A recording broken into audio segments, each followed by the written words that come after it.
नमस्ते दोस्तों, old gold में आपका स्वागत करता हूँ। स्वास्थ्य संबंधी चर्चा के अंदर देखो, हम एक से एक अच्छे वीडियो देते हैं, फिर भी जितनी हम उम्मीद करते हैं आप लोग लाइक नहीं करते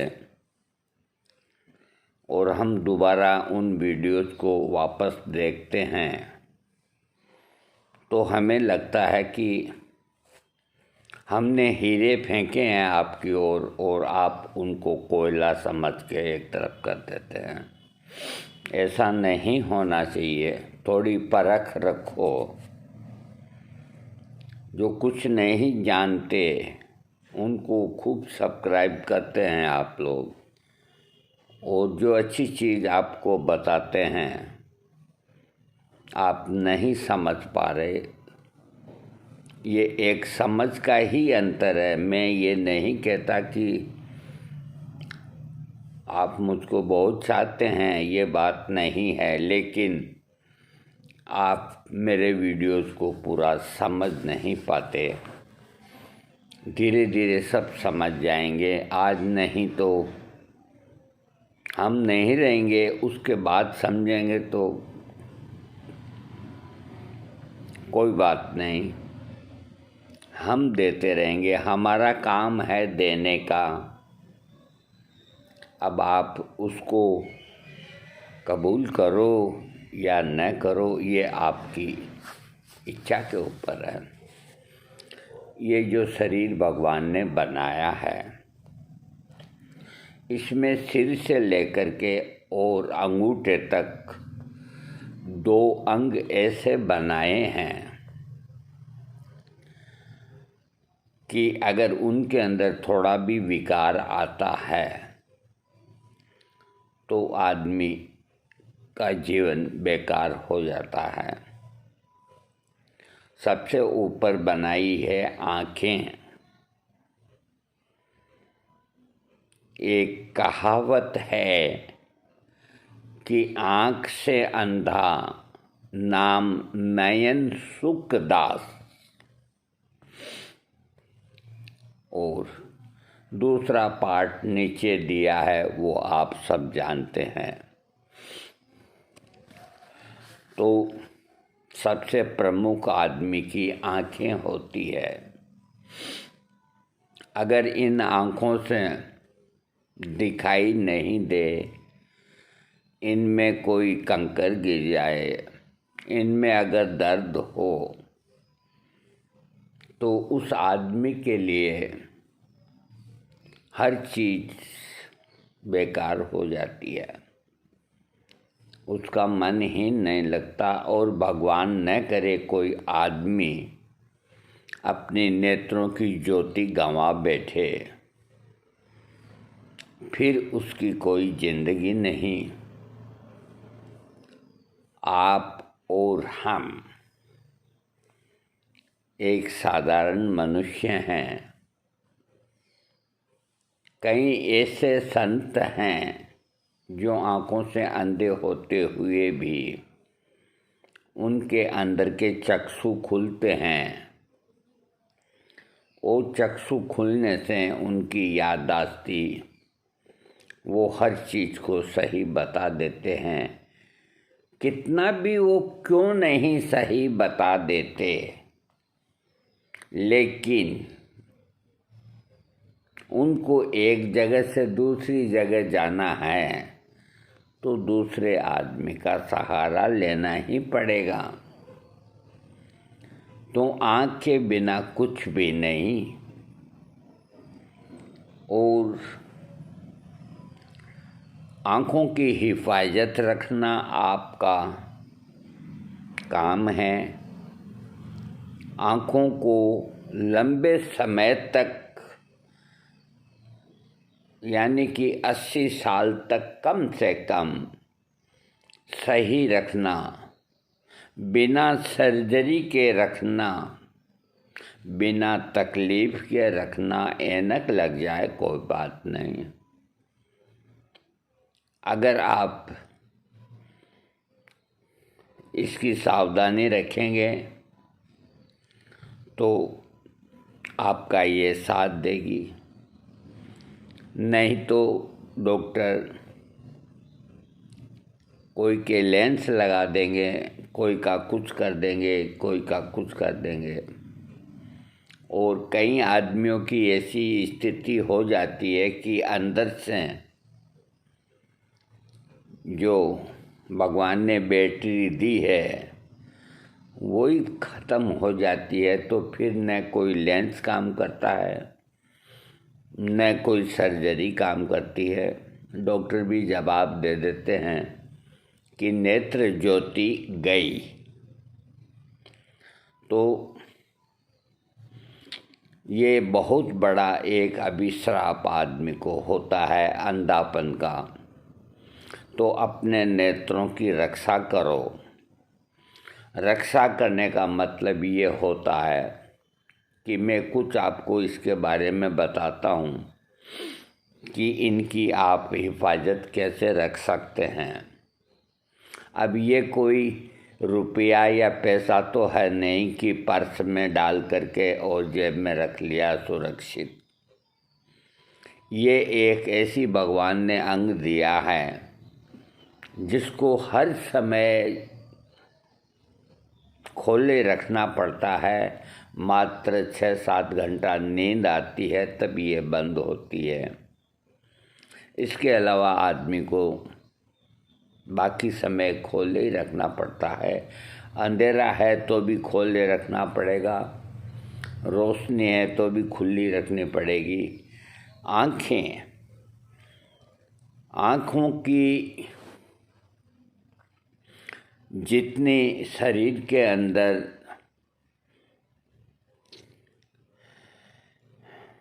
आवश्यकता है इस शरीर को कि इसके बिना आदमी बेकार हो जाता है, दूसरों के ऊपर निर्भर हो जाता है। ये जानना बहुत ज़रूरी है आपके लिए। अब इनकी हिफाजत कैसे रखें ये मैं आपको 1-2 छोटी टिप्स देता हूँ। देखो, ये आधुनिकता का दौर है, इसमें आपको मोबाइल भी देखना पड़ता है। जैसे मैं अभी मोबाइल पे बोलता हूँ, मैं पुस्तक में देखूँगा। तो पहले न तो कोई पुस्तक में देखते थे न कोई मोबाइल में बोलते थे, तो उनकी आँखों के ऊपर कोई लोड नहीं पड़ता था। लेकिन उस वक़्त भी अंधपन बहुत था, ऐसा नहीं कि नहीं था। और आजकल दिन भर मोबाइल पे निगाह गड़ाए रखना और दिन भर कुछ न कुछ जो दिमागी काम करते हैं कंप्यूटर पे, तो उनकी निगाहें सामने लगातार देखती है, तो आँखों का काम हो गया ये। तो कईयों के आंसू आते हैं और आते हैं। जिस शरीर के अंग को आप जितना अधिक काम में लेंगे तो उसकी फिर रखवाली रखना बहुत ज़रूरी है, नहीं तो उसके अंदर कमज़ोरी आएगी। तो जो ऑफिस के अंदर काम करते हैं या जहाँ भी कंप्यूटर पे या लैपटॉप पे जहाँ भी जो काम करते हैं, तो उनको अपनी आँखों की हिफाजत के लिए अब ये भी नहीं कि दवाइयों को साथ में लिए घूमें। चश्मा तो लग ही जाता है। तो उनको मेरा कहना है कि अपने हाथ साफ रहने चाहिए, दोनों हथेलियाँ साफ रहनी चाहिए। हर 1 घंटे के अंदर दोनों हथेलियों का घर्षण करें और आंखें बंद करके उनके ऊपर दोनों हथेलियों को आहिस्ता रखें। हल्की सी गर्मी आपकी आँखों को मिलेगी, जो आपकी हथेलियाँ गर्म हुई है। उसके बाद आप आँखें खोलेंगे, आपको ऐसा लगेगा कि आप अभी अभी ऑफिस में आए हैं। आपकी थकावट चली जाएगी। इसको अंग्रेजी में शायद पॉमिंग कहते हैं। अब देखो, हमें पॉमिंग सोमिंग से कोई लेना देना नहीं। हमें इन थकी हुई आँखों को हल्का सा सेक देना है। तो सेक कोई कपड़े को गर्म करके नहीं देना, उसको सेक कहते हैं। अपने को अपने दोनों हथेलियों को रगड़ने से जो उनके अंदर ऊर्जा पैदा होती है, वो ताकत अपनी आँखों के ऊपर लगानी है। 2 मिनट सिर्फ। इस तरह आप जब भी कोई बारीक काम करें तो आप पॉमिंग दिन में 3-4 दफ़ा करें। दूसरी बात, आज की तारीख के अंदर अगर कोई आँख में काजल डालता है तो डॉक्टर सबसे पहले कहेगा काजल बंद करो, इससे ही तुम्हारी आँख खराब हुई है। और काजल सबसे बड़ी बात है, नैना कजरा रे, ये सब क्यों काजल की महिमा कही गई है, कोई गलत नहीं है। लेकिन अब कोई काजल औरतें स्त्रियां घर में बनाना जानती नहीं। और बाज़ार में जितने काजल आते हैं सब में केमिकल होते हैं, वो भूल करके भी न डालें।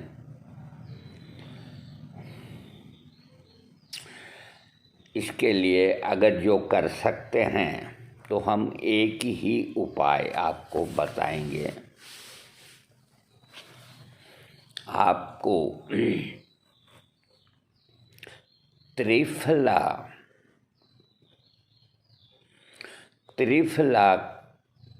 पाउडर, देखो हम जो चीज़ बताएंगे ना वो आजमाई हुई और ऐसी चीज़ बताएंगे जो कहीं भी आपने न पढ़ी, न सुनी, न लिखी, न करी। ऐसी चीज़ बताएंगे। त्रिफला को आप कितने ग्राम लेना ये मैं आपको बताता हूँ। त्रिफला को आपको 50 ग्राम त्रिफला बढ़िया अच्छी कंपनी का लें और डिब्बी खोल करके एक बार अपनी निगाह से देख लें, थोड़ा सा खा के देख लें उसमें किरकिर तो नहीं है, यानी कि कंकर मिट्टी तो नहीं है। जब आपको लगे कि एकदम सही है त्रिफला, 50 ग्राम त्रिफला लें और नंबर 1 का डिस्टिल वाटर आप बैटरी में डालने वाला नहीं लेंगे।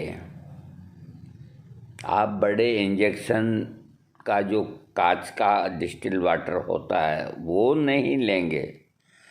सबसे उच्च क्वालिटी जो डिस्टिल वाटर की आती है, हमें नाम याद नहीं, वो दुकानदार दे देगा। वो प्लास्टिक के टेम्पुल में आती है लड़ी की तरह, 5-5 ml या 10-10 ml की एक लड़ी होती है, एक। तो वो भी थोड़ा कॉस्टली होता है, लेकिन ऐसा कॉस्टली नहीं, आपकी चाय से ज़्यादा कॉस्टली नहीं। वो लड़ी का आप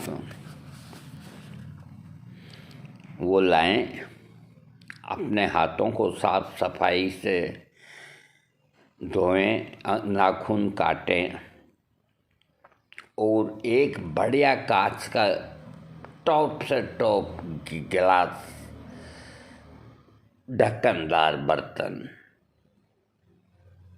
ऊपर लोहे का या स्टील का जो भी है, बिल्कुल साफ सुथरा उसको करके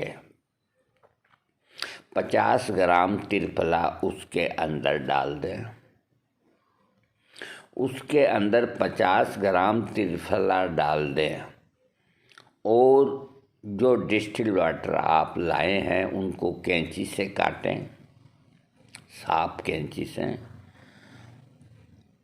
उसके आपका हाथ नहीं लगना चाहिए डिस्टिल वाटर के अंदर। और एक एक टेम्पुल आप खाली करें उसके अंदर, तो वो 200 ग्राम होना चाहिए। 50 ग्राम त्रिफला और 200 ग्राम नंबर 1 का डिस्टिल वाटर कांच के जार के अंदर, जिसका ढक्कन अच्छा हो, आप उसके अंदर। उसके बाद होम्योपैथी की दवा यूफ्रेशिया मदर टिंचर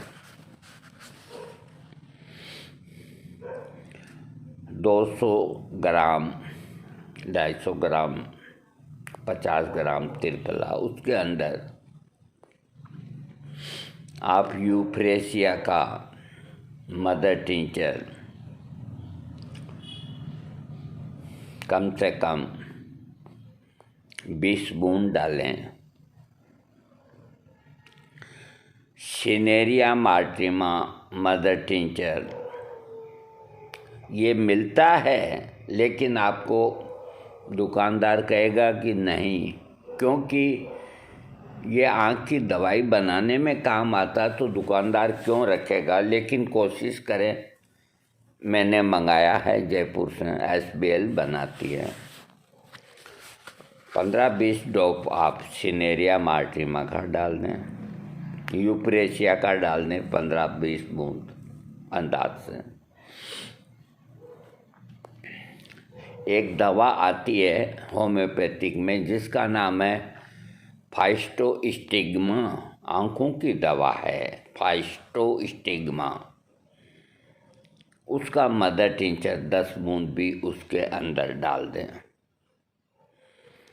और साइलिशिया 12 अक्स का पाउडर,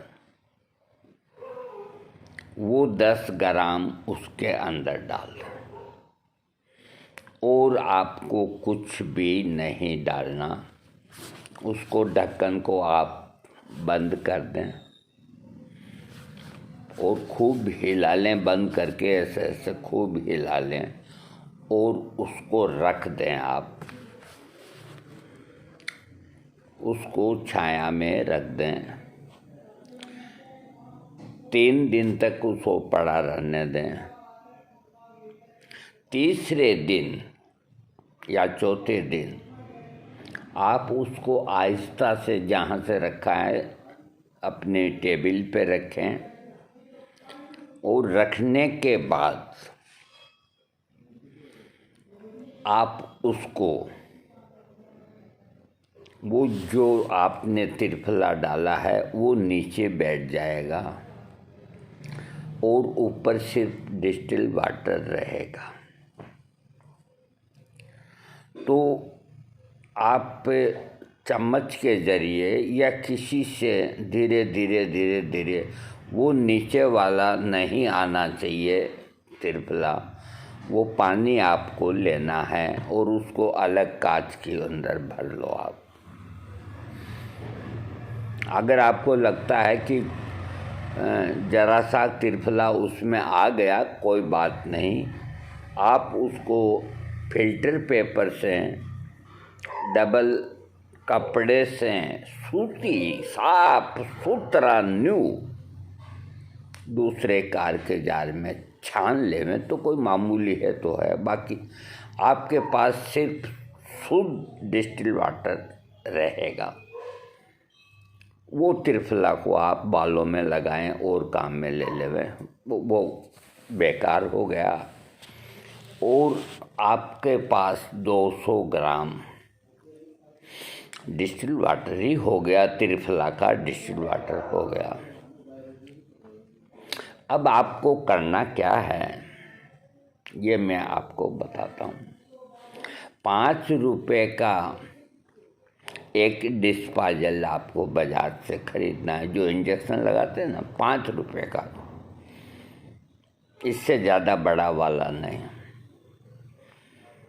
तो जो 200 ग्राम पानी है उसको आप जैसे इंजेक्शन लगाते हैं और उस दवा को उसमें क्या कहते डिस्पोजल में भरते हैं ना, ऐसे आप उस 200 ग्राम पानी को इंजेक्शन, वो सुई लगी हुई रहेगी आगे, उसको खींच के और अलग कांच के बर्तन के अंदर डाल लें। यानी कि वो इतना फिल्टर्ड, इतना साफ सुथरा होने के बाद में भी बहुत महीन सुई से वो डिस्टिल्ड वाटर जो है वो आप अलग कांच के अंदर भरें। अब ये आपकी दवा तैयार हो गई है। अरे आप मुझको याद रखोगे, तमाम उम्र याद रखोगे कि बंदे ने क्या चीज़ बताई है। और कुछ नहीं डालना, कोई चीज़ नहीं डालना, बस ये जब तैयार हो जाए आपके पास, ये तैयार होने के बाद में कांच के ही बर्तन उसमें शीशी में रहेगी। फिर आप जो होम्योपैथिक के अंदर काम में आने वाली 10 ml की जो शीशी है उसको आप डिस्पोजल के द्वारा ही भरेंगे। यानी कि कहीं भी जो डिस्टिल वाटर है उसके आपकी अंगुली टच नहीं होगी। इतनी साफ सफाई की ज़रूरत है, नहीं तो मत करना। 10-10 ml की आप 5-6 शीशियाँ भर के रख दो, या एक भर लो, फिर ख़त्म हो जाए तो फिर और भर लो। डिस्पोजल से ही खींचना और डिस्पोजल से ही प्लास्टिक की 10 ml की शीशी में भरना। वो शीशी अपने साथ ले जाओ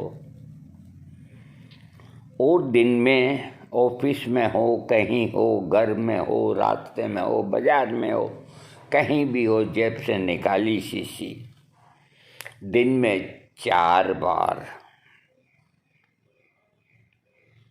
3 बार, 2 बार, 1 बार। आपको जब भी लगे कि आपकी आंखें थक गई है और आपके चश्मा लग रहा है, और जो जवान हैं, युवक हैं, उनको कोई आवश्यकता नहीं, लेकिन जिनके चश्मा लग गया है, बस सबसे बड़ी पहचान है जिनके चश्मा लग गया, वो सब पात्र हैं। तो ऐसे आँख ऊंची करके 4-5 बूंद एक आँख में डाल लें, 4-5 बूंद एक आँख में डाल लें। रुमाल निकाल के फिर पोंछना गलत है, हाथ से आँखों को फिर रगड़ना गलत। तो पानी यहाँ आएगा तो सूख जाएगा।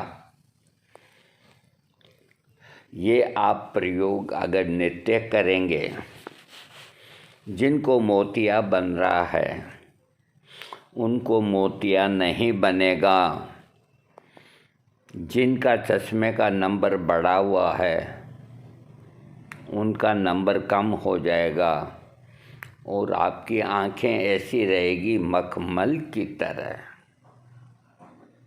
कोई जलन नहीं, कोई कुछ नहीं, एकदम सिंपल रहेगी आपकी आंखें। ये एक तरह का आपको आँखों का टॉनिक मैंने बताया है। 200 ml ख़त्म हो जाए तो फिर इस तरह से आप और तैयार कर लें, और कोई काजल न डालें क्योंकि काजल नहीं मिलता असली। इसके अलावा अब मैं आपको कुछ दवाइयाँ हैं जो आँखों से पानी गिरता है, अधिकतर इससे आदमियों को ज़्यादा परेशानी होती है। आंसू गिरते हैं या बहते हैं, तो कुछ होम्योपैथिक दवा मैं आपको बताता हूँ। एलियम सिप्पा 30 पोटेंसी, यूप्रेसिया 6 पोटेंसी और नेट्रम्यूट 30 पोटेंसी, इन तीनों दवाओं को आप मिला लें। एलियम सिप्पा 30, यूप्रेसिया 6 पोटेंसी या 30 ले लें में कोई दिक्कत नहीं, और नेट्रम्यूट 30, इन तीनों दवाओं को आप मिला लें। ये जो मैं दवा बता रहा हूँ, ये जिनको चश्मा लग गया, आँखों की प्रॉब्लम है, उनके लिए है, नवयुवकों के लिए नहीं। जिनको चश्मा नहीं लगा उनके लिए नहीं। ये तीनों दवाइयाँ आप मिक्स कर लें, और मिक्स करने के बाद प्रत्येक की 2-2 बूंद दिन में 3 बार आप महीनों तक लें, 2 महीने 4 महीने, तो आपके आँखों से पानी का आना बंद होगा, आपकी निगाह ठीक रहेगी, आपका दिमाग नहीं थकेगा, और आपको जुखाम नहीं होगा। और जुखाम की वजह से आँखों से पानी आता है, वो नहीं होगा। महीना 2 महीना खा लें, फिर बंद कर दें, फिर खा लें, बंद कर दें। अगर कोई के आँख से पानी आने की पुरानी शिकायत है, वो इससे ठीक हो जाएगी। आँख में अगर नासूर है और पानी बहता रहता है, तो ये दवा आप खाएंगे तो आपको आराम मिलेगा। अब मैं आज सिर्फ इतना ही बताऊंगा, वीडियो बड़ा बन गया। मैंने आपको आँखों में डालने की दवाई बताई और खाने की दवाई बताई। अभी इतना ही पर्याप्त है। मैं कोई आई स्पेशलिस्ट तो नहीं हूँ, लेकिन मैं एक आयुर्वेदाचार्य हूँ और एक होम्योपैथिक का मैं डॉक्टर हूँ। तो इनको स्पेशलिस्ट होना ज़रूरी नहीं होता होम्योपैथिक को। होम्योपैथिक डॉक्टर जो होते हैं वो पूरे शरीर के ही स्पेशलिस्ट होते हैं। जैसे एलोपैथिक के अंदर न्यूरो अलग होता है, ईएनटी अलग होता है, ये दांतों का अलग होता है, हर चीज़ के अलग अलग स्पेशलिस्ट होते हैं। होम्योपैथिक को तो जो जानते हैं और जो होम्योपैथिक डॉक्टर हैं वो तो सभी के स्पेशलिस्ट हैं। सिर के बाल से लेके अंगूठे के पैर के वहाँ तक की जो तकलीफ़ होती है उसके वो स्पेशलिस्ट हैं। ये प्रयोग कीजिए और आप मुझको बताइए कि आपको फ़ायदा होता है या नहीं होता है। इस प्रयोग के करने से आपकी आँखों की भगवान चाहेगा तो 80 साल तक कोई सर्जरी नहीं होगी, कोई मोतिया नहीं पकेगा। और जिनका पक गया है, दिख रहा है, तो देखो उनको तो कटाना ही पड़ेगा। तो ऐसी नौबत आने ही न दो। जब पेड़ सूख जाता है और अपने को दिखता है कि ये पेड़ सूख रहा है, पानी देना भूल गए इस पौधे को, फिर उसमें एक बाल्टी क्या एक टैंक खाली कर दो। उसको तुम ठीक नहीं कर सकते। उसको जिस वक़्त पानी की आवश्यकता थी उस वक़्त तो तुमने गौर नहीं किया, और अब जा कर के गौर किया। तलत साहब ने गाया है, सब कुछ लुटा के होश में आए तो क्या किया, दिन में अगर चिराग जलाए तो क्या किया, सब कुछ लुटा के होश में आए तो कोई काम देखो वक्त पे ही होना चाहिए हैं। और वो वक्त आपने देखते देखते आलस्य के अंदर यूं ही गुजार दिया तो फिर कुछ नहीं होगा। दोस्तों, आप मेरे वीडियो को लाइक करें, अच्छा है, न करें, अच्छा है। हम सभी हालात के अंदर आपसे खुश हैं क्योंकि आज आप नहीं करेंगे इसको लाइक, आगे जाके आपको करना होगा, आपकी संतानों को करना होगा, आपके भाई बंधुओं को करना होगा, क्योंकि इसके अंदर हम 1 रुपया नहीं कमा रहे हैं और ये हम सेवा भावना से वीडियो आपको दे रहे हैं, इसलिए इसके फल तो मीठे ही लगेंगे। आप अभी खाओ तो ठीक, न खाओ तो आपके बच्चे खाएंगे, आपके पोते खाएंगे। हमारा लगाया हुआ अच्छा वृक्ष आम का लगाया हुआ, उसके अंदर मीठे आम ही आएंगे। हम आपकी आने वाली संतानों के लिए ये आम के पेड़ लगा रहे हैं, हमें नहीं खाना। हमें तो अब श्री हनुमान जी के दरबार में जाना है। दोस्तों, वीडियो अच्छा लगे सब्सक्राइब करें। थैंक्स।